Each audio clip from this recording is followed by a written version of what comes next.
What's up, Coach TJ? Great to be back. I'm back. You're back. I'm kind of caffeinated right now. Yeah. I don't know how I could say anything. Things could really go off the rails here because you're having I don't know if people know this about you, but you're not a coffee drinker. No. You drink yerba mate. Yeah. Because you used to live in Argentina. And so like an Argentinian grandfather, every day you drink yerba mate out of a gourd. That's right. It's really amazing.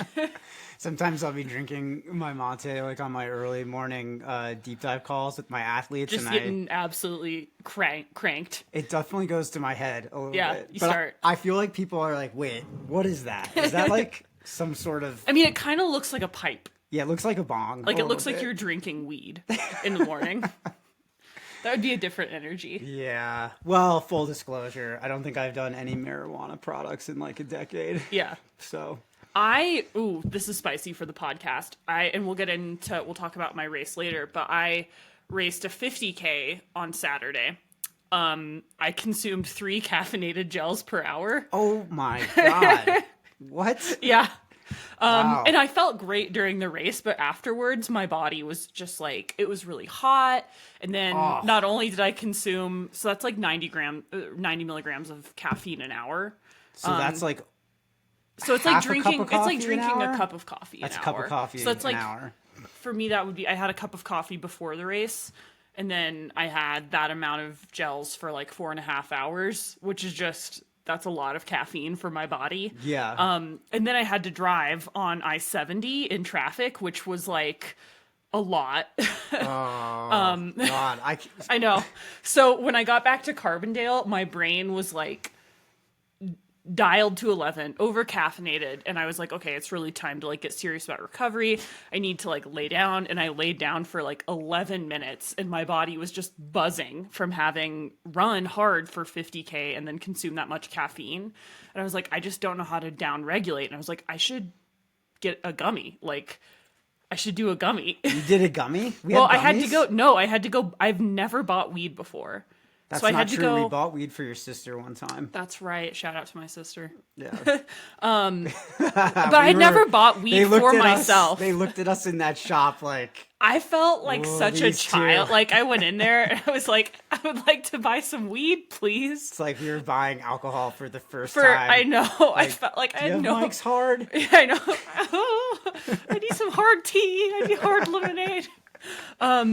And there's like, the young gentleman was very helpful. I was like, I just want something that is going to help me relax. So I bought some pretty strong gummies, and I ate like a third of one gummy, and it did help. It was nice. Did you hallucinate? No, I just, I watched Dr. Strangelove and laid on the couch. Oh, that's kind of nice. And ate some pasta. But I was like, I mean, I had no appetite. I had gotten really hot, and then they didn't have vegetarian food at the finish line, and I just was like so ready to get home that I just like didn't do a good job of like, okay, I'm gonna stop. I'm gonna bring my core temp down. I'm gonna refuel. I'm gonna stop taking in caffeine. I drank a coffee horchata on the drive, by the way. Oh my God, I've had 3 to 4 of these gourds, which are about like 2 sips each. Yeah. And my head is already... Yeah. I mean, I'm on another planet. I felt like my eyes were coming out of my head. Anyway, it took you 1,000 milligrams of caffeine to feel like I feel. I know, like in 5 minutes. I had like enough caffeine to kill an elephant, and in order to counteract that, I had to buy weed for the first time. Oh, wow! Not my. I'm surprised. I was like, it was fine. I'm honestly surprised. I was surprised at me too. Magnesium. I did do magnesium. Meditation. I didn't do that. Ketones? Oh shoot, I forgot to take my ketones. You could have done a cold plunge. Didn't do that. Weed just felt like the right answer. That's hacky. No, but it worked though. It felt like relaxing, and it got my appetite back up, and it kept me on the couch. So no anxiety? No anxiety. Wow. It served its purpose. Okay. Yeah. So a third. And I even Swiffered like the upstairs. Milligrams. Yeah, I had like 2 milligrams. It's like 1.5 milligrams. Yeah. Like a barely detectable. Yeah, it's the perfect amount. Yeah, all of that is to say I did weed for the first time in like 8 years. Wow. Hot or not, 1.5 milligrams. I mean, it was fine. It's fine. I'm not like trying to do it all the time. I also stand by my caffeine strategy. It worked Okay. for the race. I was like kind of a mess after.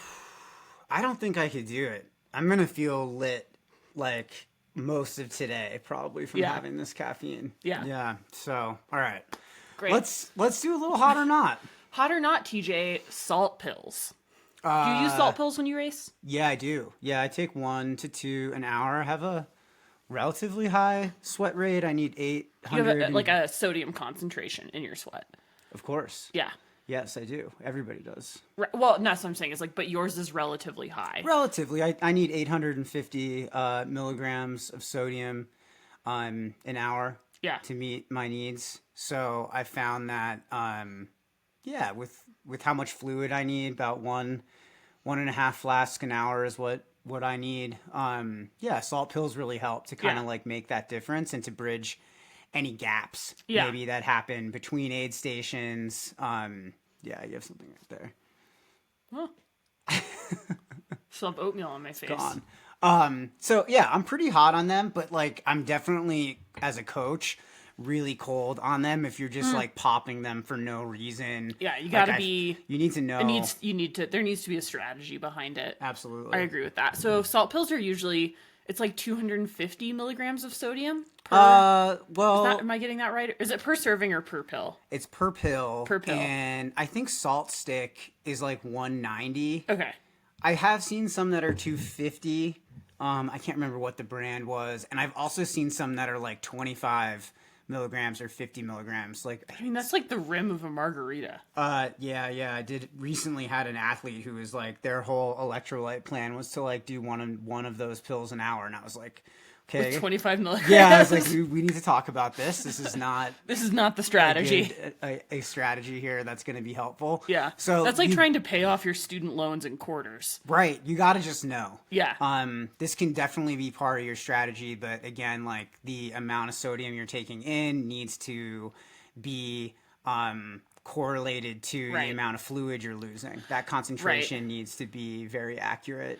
Yeah, I think salt pills can be really, again, it has to be used strategically, but like if you're like for me, I have a high sodium concentration in my sweat and a low fluid loss rate, relatively speaking. So it's helpful for me because I don't want to just drink like Element all the time. Like I sort of Yeah. have some other beverages that work better for me. Salty.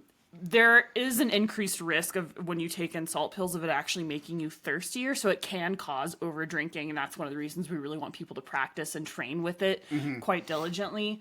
Also for some folks, because it is a huge it's like a macro dose of salt, as opposed to like if you're sipping some electrolyte beverage, you're getting like just like a few milligrams per sip.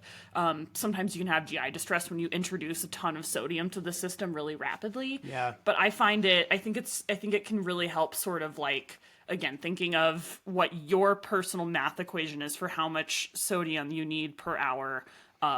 Salt pills can be a really easy and convenient way of like sort of bulking up that number if you need that. Absolutely. What do you think about drinking water?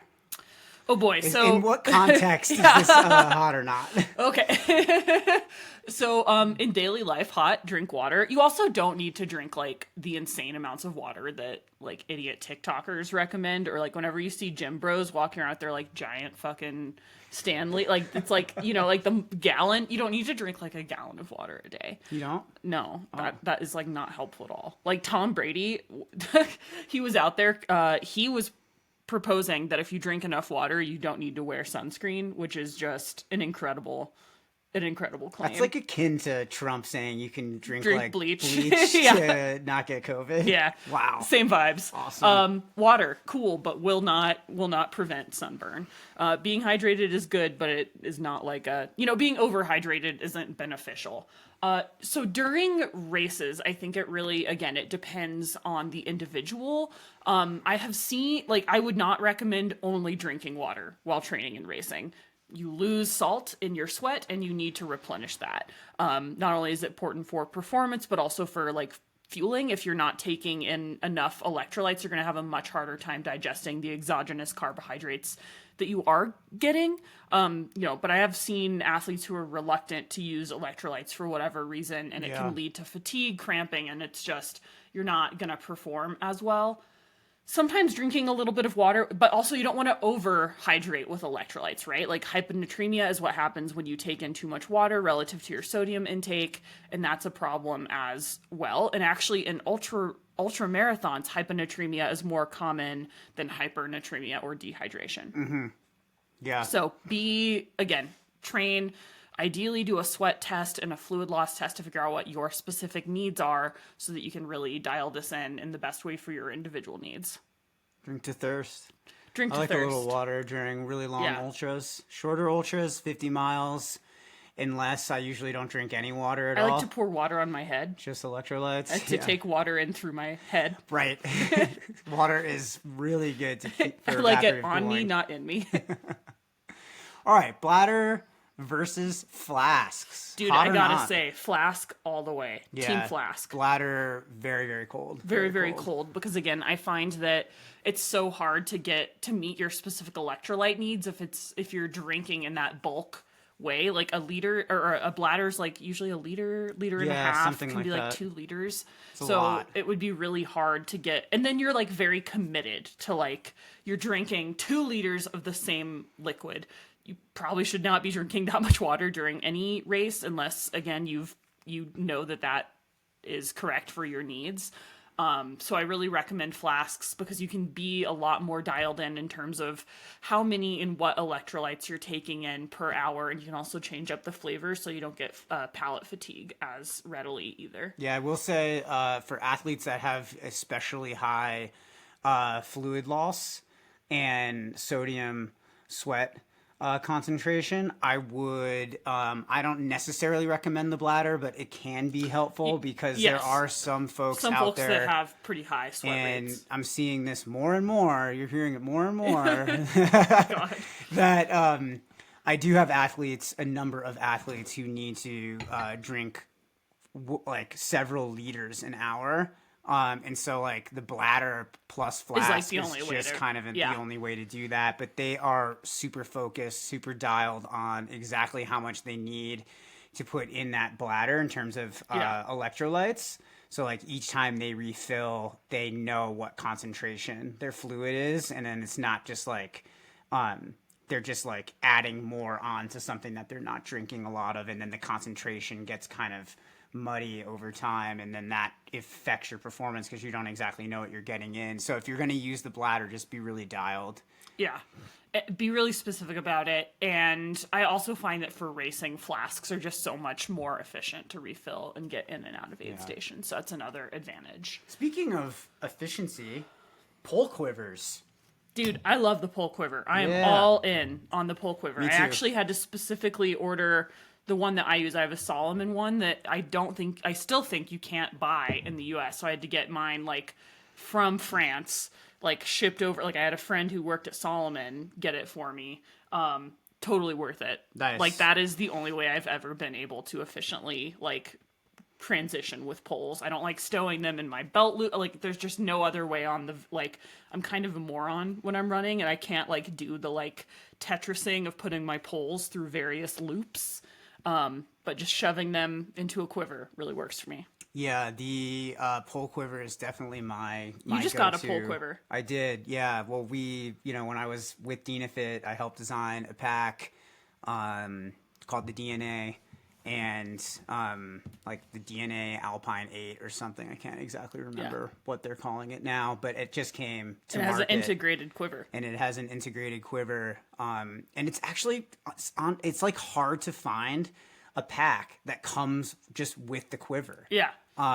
It's like very Euro. It is. But like, again, like we're going to talk more about hills later on this podcast, but poles can be really effective in steep terrain. And I definitely recommend to my athletes that they use it. But the process of figuring out how to store and how to efficiently and effectively transition. You is have huge. to practice with that. I would really, I would highly recommend this pack. I'm not associated with DynaFit anymore, but I did have a hand in designing it, so I'll take a bit of the credit there. Yeah. And I'll give a shout out that this is a really great pack. Yeah, I've also found that if you're not putting poles in the quiver, you can easily put a baguette in the quiver, which is nice It's perfect to carry a I love baguette that. into the Alpine for charcuterie.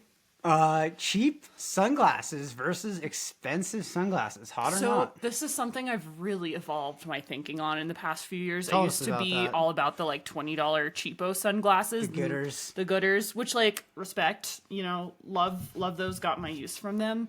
But like the polarization scratches off really easy, and I found that they weren't as good in mixed light conditions. And lately I've invested in nicer, higher quality, more expensive sunglasses. And boy, oh boy, is it worth it. Like I notice I have so much less eye fatigue and so much easier time running in mixed light conditions, like in lightly forested areas or even in like bright areas with a more expensive, like sport oriented sunglass. Yeah, yeah. I've never been a cheap sunglasses person. This is Yeah. a product of privilege, and as a 10 plus years as a professional athlete. Well, you spend a lot of time above tree line on the snow. Yeah. And one of the reasons I moved on from cheap sunglasses, I skied Mount Hood wearing gooders, and my eyes were fucked for days. Yeah, it really hurts Not good. the eyes Yeah. to be on a glacier. And, I did not realize bad that when I sunglasses. made that decision. Yeah, I mean, I've worked with Julbo, Smith Optics, Sweet Protection. They make glasses, goggles as well. Sweet protection. Sweet Protection. That does not Yep. sound like a sunglasses Norwegian brand. brand or Swedish. I can't. One of the two. That's hilarious. Yeah, really good products. Actually, I was using their glasses on Rainier over the weekend. But I think investing in a nice pair makes a big difference. My favorite is the right now the Smith Optics glasses that I the stole Vert from you. Pivlock. The Pivlock. So this is their first trail running specific glasses. I agree. I really, really like these. They breathe really, really well. They have sort of a lighter, like they're meant to be worn under the brim of a hat and to be used in mixed light conditions. So again, like running through the forest when you sort of get those slants of light. Hashtag not sponsored. Hashtag still recommend. Yeah. I'm trying to save up for a pair of my own so I don't have to continue to steal yours because I do think that they're my favorite sunglasses for running. They're especially like for longer races. They're really light on the head. They wear really well. And they also come with an exchange, like for winter, like when I'm running in the snow, you can put a clear lens on them, which is also nice for running at night. Like I find that I get much reduced. Like I wear some like clear pit vipers for running at night sometimes. And that's nice because it keeps bugs out of your eyes, dust, and it helps reduce eye fatigue as well. Sweet. All right. Expensive sunglasses, worth the investment. Worth the investment. You made it this far. Buy the sunglasses. So you ran a 50K over the weekend. Yeah. What was that race called? The North Fork 50K. It's an Aravaipa race. Where was that? In the Buffalo Creek area on the Front Range of Colorado. Never heard of that It place. was so beautiful. I would highly, highly recommend this race for folks. It had just about 4K of gain, so it's like really runnable. It's almost entirely single track. There's like less than half a mile of like road the whole time, maybe about a mile of Technical? road. Not technical at all. Oh, nice. Really fast, really runnable, really fun. Lots of great wildflowers, lots of great views. Put on really well, great aid stations, and Aravaipa always does an amazing job with their races. I think that they're one of the higher quality event organizers out there. Shout out to them. Yeah, definitely. They do a good job. They do a great job, and I feel like their values are really aligned with our values. So it always feels good to like spend your money in a way where you're like, yeah, this feels like a good investment of my financial and energetic resources. But I wanted to do this race because as I train for Leadville, I'm trying to do higher altitude, more runnable terrain. Yes, there are some steep sections of Leadville, but it's an incredibly runnable race. And I find that most people who struggle at that race haven't prepared to run as much as they need to. So I really wanted to do a 50K where I would not walk a single step. And I did that, and it was great. Nice. Hell yeah. What's your Rosebud Thorn from Rosebud the race? Thorn. So, I mean, it's funny because like going into it, I hadn't run a 50K since the Silverton Alpine 50K in 20... That was like 2 or 3 years ago. You haven't run a 50K in 2 or 3 years? Yeah. You did like all 50 miles. I did all last 50 year. milers last year, and I felt a little bedraggled at the end of the season. I didn't feel like I was getting very fast and fit, and I wanted to change my approach up this year and work on speed and have a more sensical progression. um, and so I really wanted to PR my 50K going into this too. The last time I ran, it was the Silverton Alpine 50K is a really fast 50K, but it is really high. You start at like almost 10,000 feet. Yeah. It has a tough profile. It has a tough profile. Really long climb. Really long climb and then a really long descent. Yeah. This race was slightly less steep and slightly lower, but a little bit more technical. Because the Silverton Alpine Marathon's all on like 4x4 road, and this one's all single track. So I was like, I don't know. I just didn't know a ton about the terrain, but I was like, you know what, I'm going to make it my A goal to PR. And sort of looking at historical times on the race, I was like, you know, I bet I can do this at about 9-minute pace. And I averaged exactly 9-minute pace. Cool. Total time, like that includes like aid station stops. So you were a little faster, actually. A little faster. But I was just really pleased that I nailed it and went, I think I PR'd by like at least 8 minutes. I can't remember exactly what it was. That's a really strong PR. But I ran a 4:45 and I was really proud of it because I need to be able to run 50K quite fast and efficiently to do well at Leadville. So met my goal. Ate pretty well. You know, something that I've been working through is that I have been training with Spring Energy, which means that what I thought I was safely and comfortably consuming in carbohydrates per hour while training, I was doing about 30%. I was never eating more than one Spring Energy an hour, but I was using some of their gels, which means I just wasn't getting in as much carbohydrate as I thought. And I felt it when I was racing this weekend because I pivoted from, you know, I usually don't race with Spring Energy because I never felt like it gave me sort of the boost. Like it didn't feel like a hit of energy. But I definitely felt the difference in like, oh yeah, this is like, it hits different to consume this to get to 90 grams of carbohydrate per hour. Yeah. Especially at altitude, especially when it's hot. Wow. So I was practicing some super fueling using a combination of GU Roctane, GU Liquid Energy, and the Gnarly Fuel 2.0 and Gnarly Salted Margarita Hydration. Not sponsored, just saying what I use because Just to be clear, I'm not endorsing particularly. I use these things, they work for me. There are some things I will not be using in the future going forward because they are not good. And that's a thing. Yeah. So that was just sort of one of the things I was reflecting on is like, man, like I had to like really kind of pivot in like, and I noticed like taking in like my digestion felt different when I was like, oh yeah, this is actually what it feels like to get in 90 grams of carbohydrate per hour. Nice. So that's awesome. It's cool that you noticed a difference.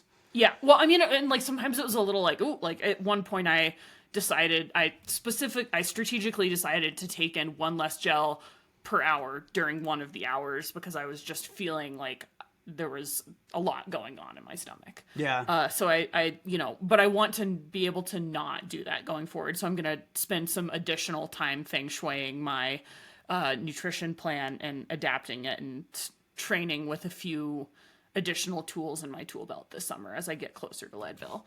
But, you know, I've really been trying to like gain speed, get faster, and it paid off. And I also think that like before this race, I was really clear with my coach exactly how fast I wanted to run it, what my competitive intentions were, and what like my goals were. And I wrote those down in my log and I was able to follow through on all of those. And that felt really, really good. Well, you know, I'm not your coach, but as somebody who probably has influenced you with my coaching philosophy. You're a little bit of my coach. You're a coach. You're on the coaching staff. I'm a coach.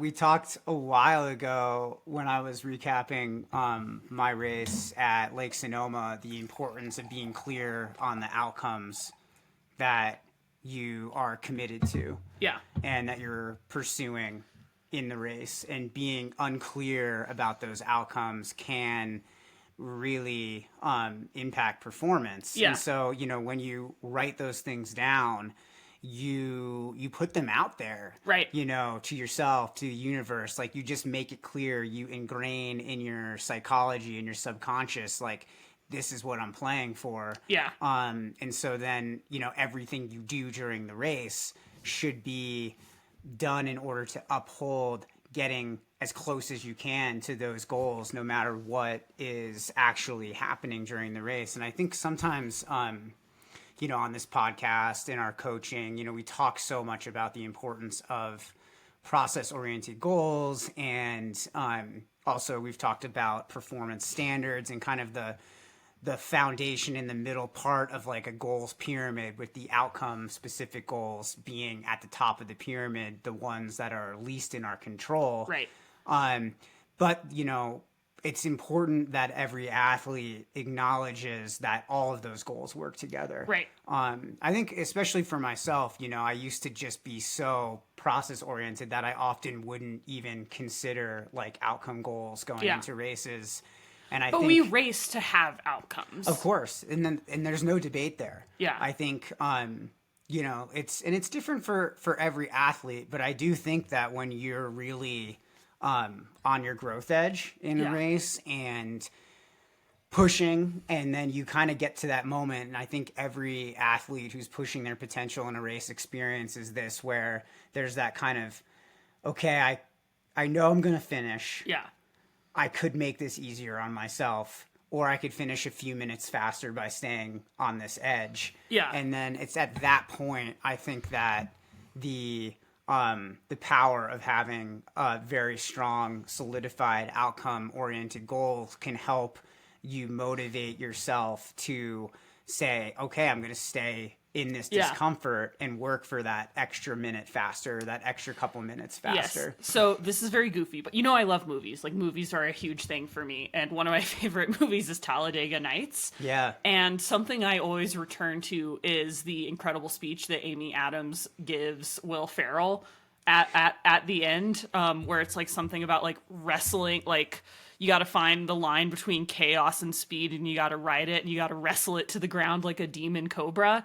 Like, that is the feeling I am chasing when I'm racing to my potential, is like you are fully straddling that line between speed and chaos. You're going fast, and if you went any faster, things might devolve into chaos. And that's like exactly where I want to hold myself when I'm racing on my edge. Yeah. I also, another movie that I've really enjoyed recently is Challengers, and there's an amazing scene where the Zendaya character is describing why she loves tennis, and she talks about when she feels like she's truly playing tennis, the rest of the world melts away and she's just connecting with her fellow competitors. And that's how racing feels to me too. Like, when I'm truly racing in my element, it's all I'm thinking about. It's all I'm doing. And the rest of the world doesn't really intrude because I'm just in the feeling. I'm just present with the effort. And it's a feeling I really enjoy, and that I feel like I'm always chasing in racing. And it's really only a feeling you can get through racing. It's a pinnacle feeling. And that was sort of my North Star for this race. That's awesome. I like the clarity around that. I think, but also it's like I wish it had more clarity, because it's not an effort level. It's truly a feeling that I know if I obtain it during a race, I will walk away from that race feeling good about what I did. Well, I think like where a lot of sports psychology coaching falls short is they don't actually, with athletes, not that I've seen, and there might be practitioners out there that do this, but they don't set a standard for the feeling the athlete's trying to achieve during a race. And because our emotions and our feelings are integrally connected, or I probably said that word. Interrelated. Interrelated. They are connected.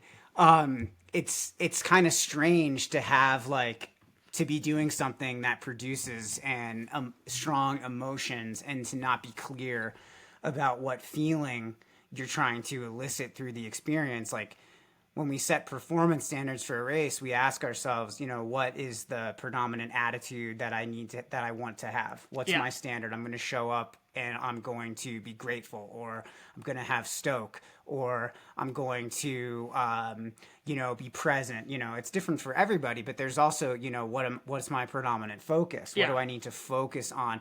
Well, there's effort level too, and intensity is often included in there. I'm going to be on my growth edge even when it feels hard. Like, I might be slowing down, but I can still stay in a zone of discomfort. But it's often overlooked the importance of feelings. So what do I hope that doing all of those things and being in those standards, what do I hope that they help me achieve? Well, it's not just an outcome, it's a feeling too. Yeah. Like you were describing. For me, the feeling that I go for is alignment. Yeah. It's a feeling where my mind and my body are working as one. Yeah. And to me, that's really related to flow. And so if you're not clear on those kind of things, then you don't really know what your actions are in service of. Right. Any of the thoughts that you have during the race.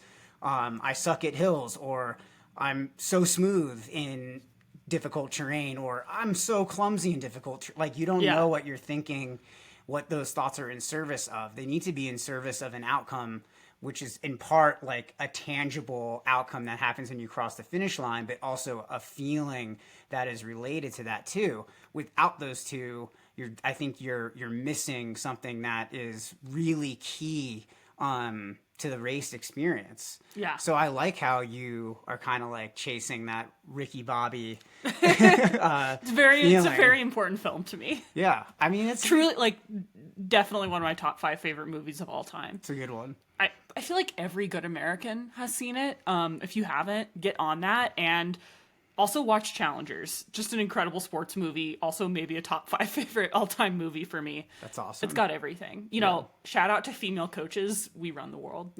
A lot of good female coaches out there. Yeah. Absolutely. Zendaya being the best one. Although you don't fuck the athletes. You can't do that. Well, she's very manipulative. But she's a good coach. You know, it works for her. She knows what she's doing. She's got a lane. Just don't fuck the athletes. It's really unethical. Really unethical stuff. Wow, very manipulative. Yeah, I have a lot of issues with that. Yeah, I have some critique, but I also feel like I learned a lot. You know, You learned a lot about what not to do. And like, okay, so again, don't fuck the athletes, but she does an amazing job of discovering what motivates her athletes. Yeah. Again, cool. If that thing is fucking the athletes, you can't do that. But I love that she really gets to know her athletes on an individual basis, and she figures out how to drive them forward. And I think that is at the core of what we do here. Sure. But we do so in a way that's not illegal and unethical. Right. I appreciate that. No one gets hurt. No marriages are broken. All right. Let's move it along here. Great. Let's move it along, Zoe. So you just went to Seattle to go ski Mount Rainier. Yeah. I think this is notable because, you know, sort of putting this in the context of your larger season, you've been training for Western States. There's only one more person. You're the next person on the wait list. There's one more person. One more person ahead of you. Yeah. So you've been training really intentionally for States all winter. You are a professional skier. We're a professional skier. I don't know how you identify currently. Great. Yeah. Good enough of an answer. I was a professional skier. Was a I'm professional not skier. Currently being paid by anybody to ski. Yeah. anymore. Well, me neither. That That's ship sailed. that ship this has year. sailed. But again, like I think that you have really made clear what your priorities are, and you have clearly prioritized Western States. You skied one other day this year, right? Basically. One day. Yeah. So day 2 of your whole ski season was Mount Rainier, which is hilarious. I mean, it's mind-boggling to me. It's mind-boggling. I'm still like, wow, I can't It's believe that. truly quad-boggling to me. My quads are boggled. But I think you did really, you thought about this really deeply. Should you take a weekend away from Western States training to go ski Rainier? Can you walk me through that thought process of both specifically this weekend and what it's meant to you to prioritize Western States above skiing this year? Oh, man. Where to begin? Okay, why Mount Rainier? Well, I've been trying to ski Rainier for a while because one of my lifelong ski mountaineering partners, Jared Akerstrom, amazing guy. He lives out in Seattle now with his family, and we've skied literally all over the world together. South America, all over Europe, Canada, different parts of the United States. I mean, we've done amazing trips. I've had life-changing adventures with Jared, and I mean, quite honestly, I could go as far as to say I am who I am because of some of those experiences. Wow. And so making the time to ski with Jared once a year is something that like is really important to me. He's a new dad. He's got an 11-month, so it's yeah, it's different now than it was before. But you know, we skipped last year because his wife was gonna be giving birth like any day now, so we didn't go for it. But 2 years ago, we had a harrowing adventure on a different part of Rainier where we were camping and weathered like a really intense storm up at like 10,000 feet, and it was an adventure. It's not the easiest mountain to like summit. The weather is pretty one intense. Of the biggest verticals you can get in the contiguous United States. Yeah, totally. So we wanted to go for it. He felt like, you know, he was doing some training and he wanted to go for it, and I tossed it around. You know, I committed to this before I knew I was in Western States, and when I got into Western States, we originally we were going to do it over Memorial Weekend because, you know, the holiday, it's easy. Both of us have holidays off with our work. So, but then we were going to, I got on the wait list for Western States. And then, you know, so the boot camp, the Western States boot camp is typically that weekend, but we didn't sign up fast enough. So, we had to do a DIY boot camp. Yeah, we did our own boot camp, which is great. But I told Jared, hey, like, I can't do it Memorial Weekend. We need to do it the weekend after because of the boot camp and whatnot. Anyways, probably not that important, but we focused on, you know, the weekend after Memorial Day weekend. And as that came closer, I was just like, oh my God, like, how can I take this trip? Like, this could be too much stress. Like, not getting in like another 80, 90 mile week. Like, how is that going to go for my training? You know, is that going to really put me in position to run as best I can at maybe the only opportunity I'll ever have to run Western States? I mean, this literally, this could be it. Like, I got in on like less than 1% chance. Yeah. And you know, I've told, you know, I've said this here before, we've talked about this, that I'm not going to leave anything on the table. With those kind of percentages getting into this race, like, you've got to give it all that you've got, not just to respect the race, but for yourself. And so, you know, I really tossed the decision around about going. Also had some trepidation around work and stuff. Last week was a really stressful coaching week. And it was like, I almost at the last minute cancel. And I sensed with Jared too, with his, you know, responsibilities as a father, like that he was as we having get some older, strain it's too. harder to have these big adventures where you're just on a mountain for 1 to 2 days. Yeah, no, totally. And I felt like, you know, the highest, like, something that's really important to me, obviously, is the mission of Microcosm coaching is to eradicate the never enough mentality that is prevalent in endurance sports and for and me, also our culture, right? And in I think American culture specifically. And so for me, I thought about, well, what is the highest expression of I am enough as an athlete, as a coach? That my preparation for Western States, literally since after Leadville, basically. I mean, I've been training hard since 2 weeks after Leadville. Yeah. So, you know, what would be the highest expression of I am enough as a person, a coach, an athlete? I can take this time for myself to experience something with somebody that I really love and want to, you know, make the effort to hang out with and have experiences with. So ultimately, I felt like the highest expression of that was to go on the trip and see what happened. And it was, it really, I struggled with the decision for a long time. Yeah. I think, you know, when we went out to California to train on the Western States course, we hung out with our friend and amazing runner, Emily Hawgood, and she gave some of the best advice. She was like, honestly, it doesn't really matter what you choose so much as when you make the choice, you are fully invested in it, and you fully believe it, and you don't spend a second thinking about the alternative. Yeah. And I think that was really good advice, that when you make a decision like that in your training, you commit to it fully. And it was super interesting. And I was thinking about what Emily, said. And when I was discussing just a few days before I flew out, we weren't sure what the weather was going to look like. And we were like, okay, I think you're going to fly in on Thursday. And I think our only weather day is going to be Thursday night to Friday evening. Mm-hmm. And so, I think we've only got one day. And so we already kind of like did 2 years ago this thing where we tried to do it in 2 days, and 2 or 3 days is the most common approach for climbing Rainier because of the prominence of that peak, and it's a 9 to 10,000 foot day depending on what route you take. Big vert. Yeah, big vert and very narrow weather window. Yeah. So we talked about it. We were like, I think we just got to do this thing in one push. Yeah. And I was like, oh, that's full commitment. Like, I really like that. For me, that would be, selfishly, I was like, oh, that would be really great States training. Because, like, you fly in, you're very tired after 12 hours of travel. You have a meal, you pack your gear, and essentially then you drive 2.5, 3 hours to the mountain, and then you begin the climb. And it's, I felt like that actually was like really helpful for me with Western States training and having this long continuous effort for 11 hours, which is ultimately like how long it took us to do it. But it felt like to me like, okay, things are in alignment with that commitment, because commitment is everything to me.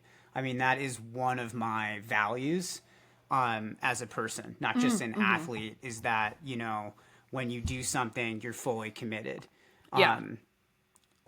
Like I try to be in integrity with that all the time. And so, like Emily said, like if you're going to choose to do this, got to be all the fucking. Don't half-ass it, you know? So, that's what I did. And I felt like it was a really good day, but it was also a long day, big day. Oh, it was a huge day, and I think I'm finally recovered. But it's one of those moments, I think, for me at this point in my career where I'm like, I don't know.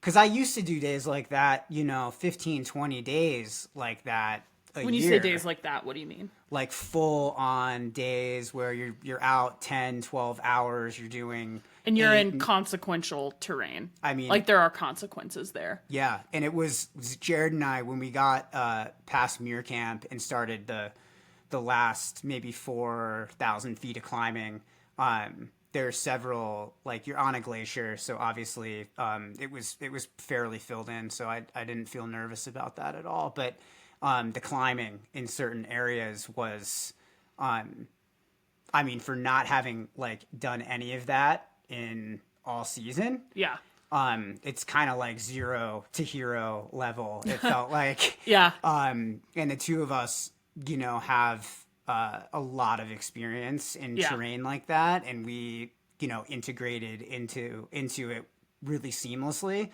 But at this point, I think way more about those consequences and like the possibility like of not coming home, particularly like when you're skiing. It's the climbing is not that hard, like, and I felt very good. But the skiing aspect where like literally you have to be so focused, because if you mess up a turn, fall, I mean, you're going to die for sure. In many spots on that mountain, especially considering we had to ski our plan B, which ended up being like a much harder ski than we thought it was going to be. We were on a side of the mountain that we hadn't been on before. And it was, it was definitely, there was a lot of consequence. Something that I take way more. I mean, I always took it seriously, but it's something that I consider more. I have a lot more to live for, it feels like now. And so it's just like, I don't know how much more of that I have in me. Yeah. Well, I'm glad you went and did it, because I think skiing, I think that like one of the things I love about hundreds, and is sort of like at the core of my 100-mile philosophy, is that I and athletes will do the best at them when they get to bring their full selves to the table. And I think a really core part of who you are is like a mountain person and a skier, and being able to explore that, even if it's not to the extent that you would in another year, but bringing that to the table feels so important. And I think that's one of the things I really love about these like extremely long races, like 100-milers, is I really think that the full person has to be really attended to in a special way. Like, I don't feel like I need to bring my full self to, like, I don't, when I'm running a 50K, I'm not spending a lot of time reflecting on identity and mortality and like the fullness of my human experience, but like you'll get there in 100. Totally. And I think, that's the interesting thing about ski mountaineering is the whole process entails that kind of self-reflection and introspection. If you're not doing that, I think you're not really thinking about the full breadth of the consequences of your actions out there. I mean, I've lost so many friends that at this point it's impossible for me to like not think about it. And you're likely not going to die running 100, but you could. It's pretty rare. Yeah, you could die ski mountaineering. So but that, I mean, that is again, to like, and this consider. is something we talked about when we debriefed last night, but you could also get hit by a Tesla running around Carbondale, like It just feels a little life different. is not without risk. And I think that we're always trying to figure out what risks we're comfortable. And this is something I always talk about with athletes, like, especially on deep dives. When folks are more curious to get into longer mountain adventures, we talk about risk management and risk tolerance, and it's normal and healthy for your risk tolerance to change and evolve over time. But for me, a life with no risk is that's unacceptable to me, and I know it is to you as well. Even though that tolerance and what that looks like changes. I mean, you're just not going to learn anything or grow if you play it safe. Yeah. That's the reality. I mean, you don't have to go and do something where the consequences are terminal, but you do need to find your growth edge. Yeah, but also like the consequences of life are terminal. Like we are always skiing in terminal terrain. That's true. Yeah, So, absolutely. Yeah. I guess you got to just pick your preferred way down. Our finite time is something that is important. How do you use it? I was talking about this with an athlete last week that,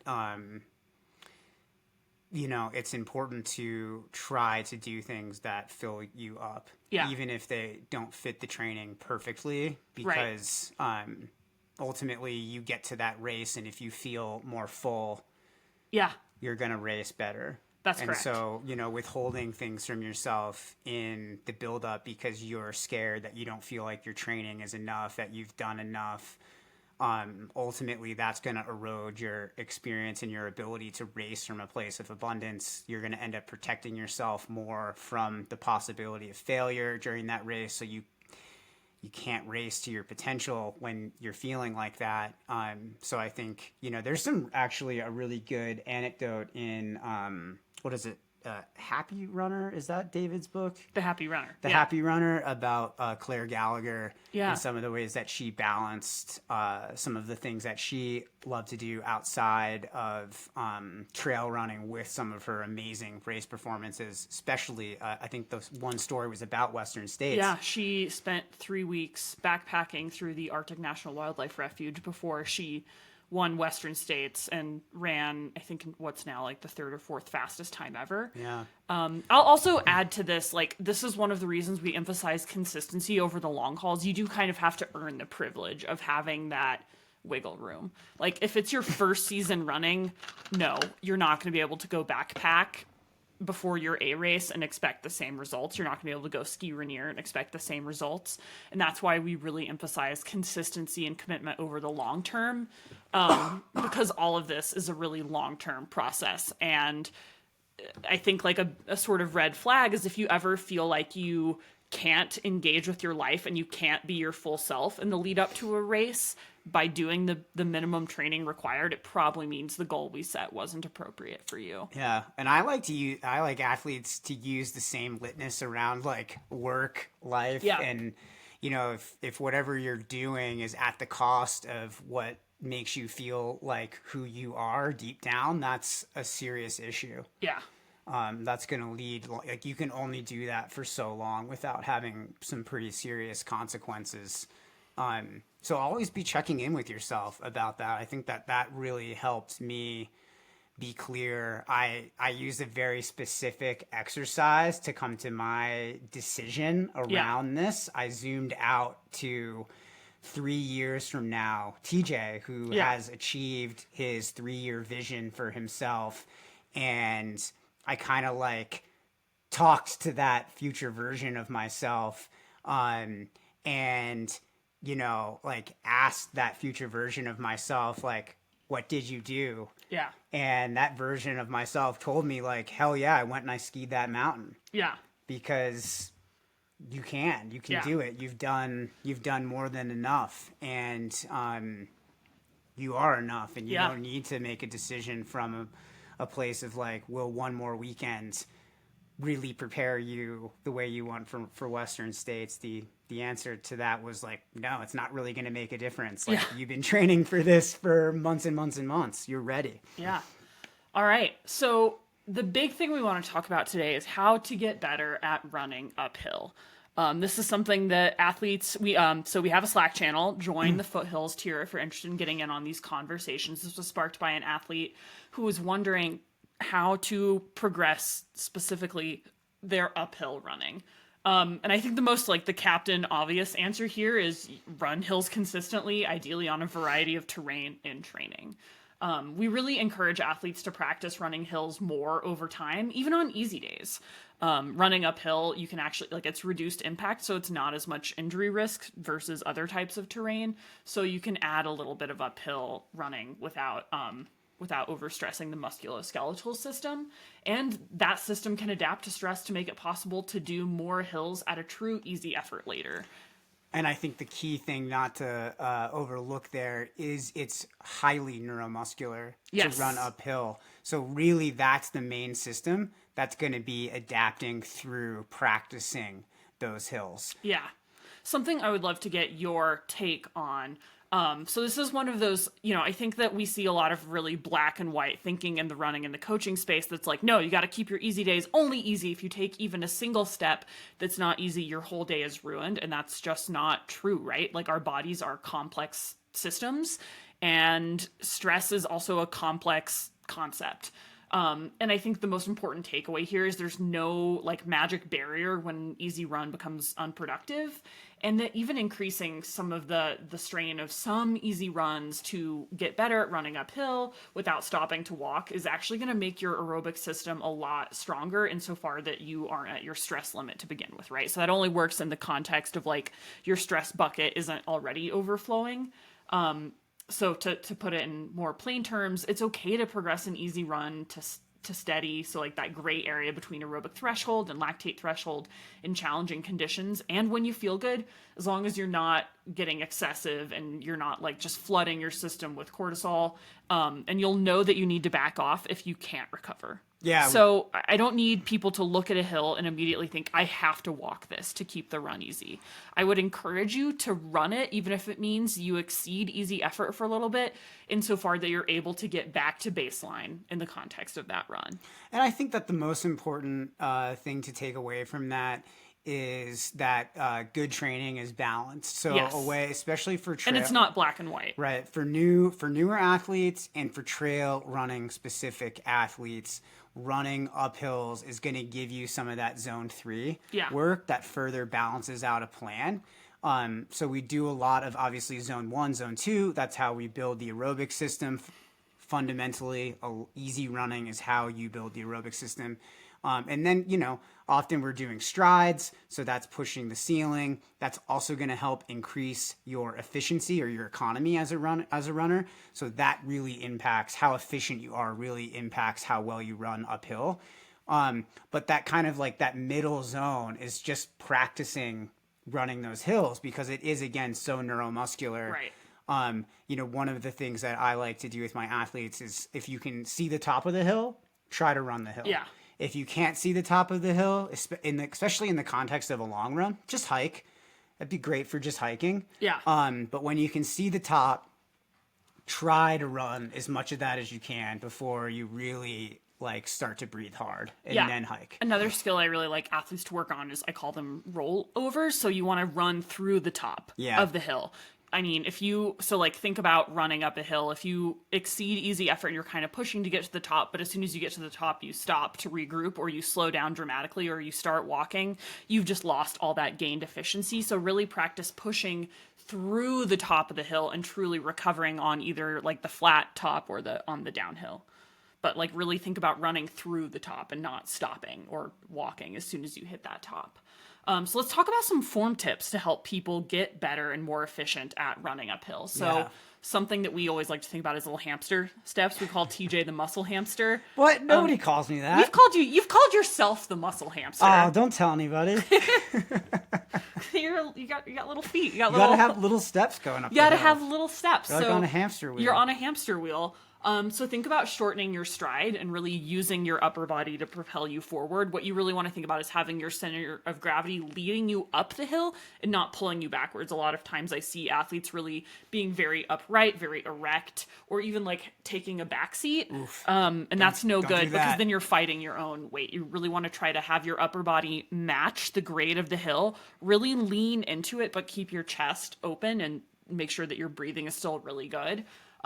But think about placing your feet slightly closer together each time you strike the ground, and that will really help you use your posterior kinetic chain muscles, which I like to call your twerking muscles. Think about the muscles you would use if you were twerking in the club. Yeah, and just one comment on that. When you're thinking about foot strike, it's super important to shorten up that stride. So a good way to practice that is looking down and seeing if your feet are landing underneath you. Yes, yeah. That's also going to really improve your agility and ability to move laterally in technical terrain if you're not overstriding. And, just the best thing to do to get better, like even more than, any sort of form tips, is raise your aerobic capacity. Fitness is always going to be the rising tide that makes all of these things easier. But even as you increase your fitness, you also want to get stronger, particularly focusing on strengthening your posterior kinetic chain. So that includes strong glutes, back, and abdominal and core muscles. So exercises I like to give athletes to work on that are glute bridges, deadlifts, lateral exercises, abdominal strength and balance work. We really like mountain legs. I think investing in a box is one of the best investments we ever made. But you can also use like steps in your home. You can use your front porch. You can use the like door of your car. You can use a picnic table. So that includes doing step ups and backward facing lunges. And I really recommend athletes do those 3 times a week. Oh, 3 times. Yeah. That's a lot. Yeah. I'm a 2-time a week guy. I think 3 times is most optimal. Okay. All right. Aiming for 3. If you only get 2 in that, it's fine. But I need to do some more work. Yeah, you got to work on those mountain legs. Got to get ready for states. Yeah. I just did Rainier. That was like 2 months worth. That's like a lifetime of mountain legs. Mountain legs in one day. Yeah. Another thing I really like to push athletes on is just simply running longer and delaying that transition to hiking on uphills. It's important to train to run on grades that you might hike during a race, and I don't want athletes to automatically switch to hiking every time they approach an incline that they would likely hike during a race. Yeah, it's a good point, actually. You really want to push yourself to keep running even when it's uncomfortable. So that really helps develop the ability to run on steeper inclines, and it increases the range of grades that you can run. I really recommend that athletes target this earlier in the training cycle, and then as they get closer to the event, your hiking and running behavior should become more specific to your event or your race plan. Again, thinking of going back to our episode about training specificity, you train less specific things further out from the race, and you train more specific things closer to the race. Yeah, some of this is just ideal too when we talked about our spring training. Yeah. Just mixing in those hills, using the downs to recover. If you're kind of like pushing a little bit, what you can do on an uphill, just trying to trust that, okay, I can recover on this downhill. Again, like it's so neuromuscular. So if you don't give yourself a chance to practice these things, it's going to be very difficult to make gains. Yeah. And, power hiking, that's a big part of trail and ultra running. Yeah. But something we sometimes can see is athletes who obsess about it too much end up getting slower in the long haul. Because while running can both develop your climbing ability and your hiking ability because it builds aerobic fitness much more efficiently, hiking isn't quite as good as improving our aerobic capacity. So we just don't want to see athletes undermine their aerobic development by hiking a shit ton. But you can start, like one of the things we want athletes to think about in terms of form and their approach to power hiking is, remember that hiking is an opportunity, not a rest. You should be hiking hard. Hiking isn't a break. You should be able to keep your effort consistent throughout the duration, of the effort. And actually, at a certain speed, hiking becomes more economical in terms of oxygen and fuel consumption, but it shouldn't feel easy, right? So there was actually a really interesting 2016 study in the Journal of Applied Physiology that was authored by a few really amazing famous ultrarunners, including Keely Hinninger, and it really showed that on inclines steeper than 15.8 degrees, athletes can reduce. Specific. It's very specific. They actually had to build a specific treadmill for this because most treadmills only go up to 15 degrees, Right. Which, as we know from the study, is right below the effort at which it becomes most productive to start hiking. But on inclines steeper than 15.8 degrees, athletes can reduce their energy expenditure by walking rather than running. So, and that's pretty steep. And if you are like, what does 15 degrees look like? This is a great opportunity to get on the treadmill and experiment with that. Yeah. But you're going to want to, when you power hike, really make sure you lean forward. Again, matching the grade of the hill. You want to make sure that your weight is pulling you up the hill and not holding you back. You want to use your arms. So, especially if you're not using poles, put your hands on your quads to move your center of gravity and sort of use the leverage of your arms as if they were hiking poles. Also think about keeping your legs nice and loose, not stiff. I see a lot of runners hiking with really stiff knees. Think about having soft knees, which can really help you engage those glutes and take some of the pressure out of your quads. I like athletes to engage the uphill power hike with a heel strike. Yeah. Because that really helps to engage the posterior chain. Yeah, you don't want to just be up on your tippy toes. That also puts a lot of stress on your lower legs, and that's when we can see athletes who have improper uphill running form and are putting too much pressure on their lower legs can develop things like plantar fasciitis and calf issues. Yeah. So unlike running, you don't need to practice a ton of hiking to be ready. Yes, you do want to practice a little bit, especially if you're using poles, especially if you're doing a steeper race. But the most important aspect is still improving your fitness and striving to be the best runner you can be, and learning to run steeper grades is a big part of gaining fitness over time. Absolutely. How do you practice power hiking?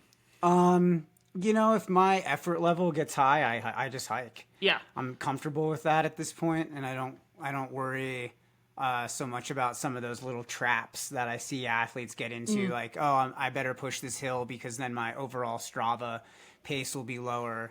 Like on easy days, I hike a lot of uphills. Yeah.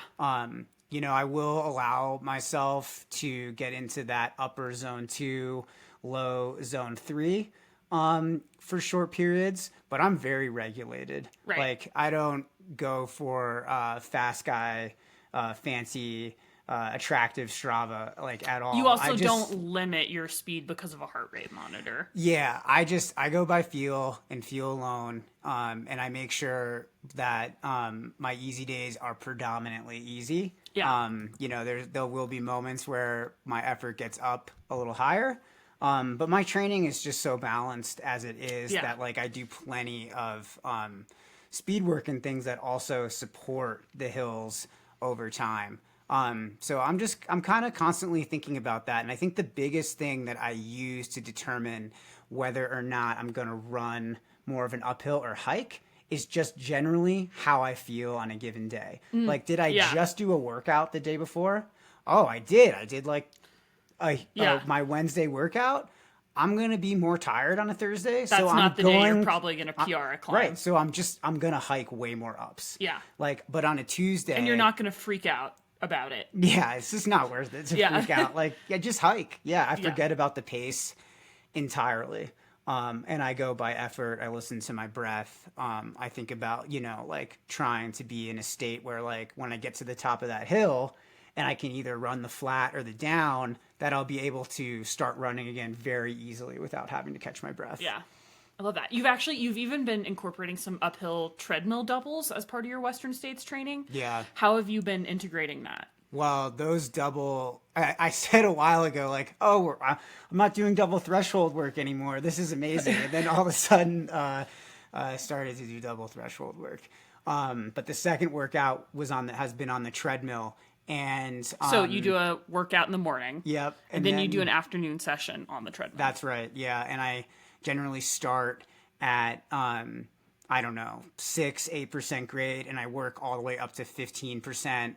And I'll be grinding kind of in that like zone 3 the entire time with a bit of a warm up and a cool down. This is something that I I don't think I only prescribe to maybe one of my athletes currently. You need to be really an efficient runner to benefit from this. So this is something that, you can do down the line a few years as an athlete, but it has really helped me with my uphill running. I think I'm running the uphills stronger than I ever have. Yeah. But I've actually been doing a lot of tread hills since this winter. Yeah. That was something that like I personally noticed. We talk about rosebud thorn. What is your thorn? Like I felt like my thorn after Leadville was really those like grindy uphills, and so like I've been focusing on that all winter, incorporating that into my long runs and making sure that I'm not just doing flat runs, like and it's kind of mental to just be like, all right, I'm going to just acknowledge that this is going to be hard, and I'm going to put myself... soothe and to not let your system panic when things get hard and you're running uphill and it feels a little more uncomfortable than you want it to. Right. I'm actually thinking right now about, I've got to go out and squeeze my run in before I start my calls today with athletes, and I'm like... And you are going to go to hilly terrain. Yeah. And it's going to feel long, but you're going to be all right. Yeah. And you're going to have plenty of time to get all the work done that you have to do today. And like, I just start telling myself that, because it's easy when you put yourself in that like discomfort, like that zone 3 to low up to kind of threshold is just like not very fun. And like when you're going uphill, things take a lot longer. Yeah. And you're just, then for me, I feel time limited sometimes. You have more time to think because you're not as focused on like when you're bombing God. downhill, you're thinking about going downhill. But when you're going uphill, I notice that's when my brain is like, let's debrief. How good a runner are you? And are you a waste of space on this planet? And I have to walk myself off that ledge. Those uphill treadmill hills, though, all year, I think they've really made a big difference for me. And we'll see when we get to race day. Yeah. But the goal isn't like for me to like be able to run all of the canyons or anything, which is definitely the steepest parts of the course. I'm going to be hiking a lot of that. Hike that escarpment, baby. But it'll be, am I still running the ups later in the race? Mm-hmm. Like, that will be the big litmus test. Yeah, like not power hiking, like maybe trying to run up to Green Gate. Oh, grind man, that hill. Dude, if I can run that hill, I'm having a really good day. Yeah. So poles, let's talk about poles. So you're a skier, so you're pretty adept with poles. When do you think about integrating poles into your training and racing? Like, when do you use them, and when do you recommend athletes use them? I recommend athletes use these in steeper races. Yeah. With like more sustained climbs. Sustained climbs, when you're in that 15+% like zone. Yeah. In terms of like how steep 15% as the gradient. And then you're in that zone predominantly for 3,000 feet of climbing, and maybe you're doing that several times in the race. Yeah. So I can't remember the exact statistics, but there have been a couple studies done on the efficiency of using poles, and usually that pops in. It's again, you want to think about like, well, if there's like short hills, you don't want to have to be like holding poles when you're running downhill, so like it's really going to be the most efficient on sustained uphills, and they are again and again in studies shown to be the most beneficial in grades of like 16 to 20% and up, so very steep. We really want athletes to always think about using poles as a tool, not as a crutch. Yeah. Poles are not there to support the fact that you haven't done enough uphill training and not enough downhill training. They're not there to be replacement legs. They're there to be propellers to help propel you up the hill. Yeah. And you really want to be fit to use them, because again, like you really want to use them like a tool. Think about you want to develop strength to use them effectively. So like you're a skier, so you're already pretty good at using poles. When I'm training for a race that uses poles, I specifically train my biceps and my triceps and my chest to be stronger so that I can use them really effectively. I think specifically working, what is this muscle back here? The lats. Like seated rows are a really good exercise if you're using poles, because when you do use poles, you can really start to incorporate the upper body, because we're engaging the aerobic system in a different way. We are actively using the upper body in kind of like concert with the lower body, we absolutely need to practice this because it is a completely different stimulus for the aerobic system. And we develop new neuromuscular patterns and biomechanics when we're doing this. So if you don't practice this before your race, you're going to feel like this is harder to go uphill like this. Yeah. Like this doesn't feel efficient. But it actually is more efficient, especially 15% grade or more, long 2,000 to 3,000 foot climbs over and over again in a race. Thinking about a couple athletes that I've got doing like Hard Rock, Sinister 7, I'm Tough, like any of these like really long, steeper races, like get those poles out. Bighorn has some long, steep climbs. I got an athlete doing that coming up here at the end of the month. Get those poles out, practice with them.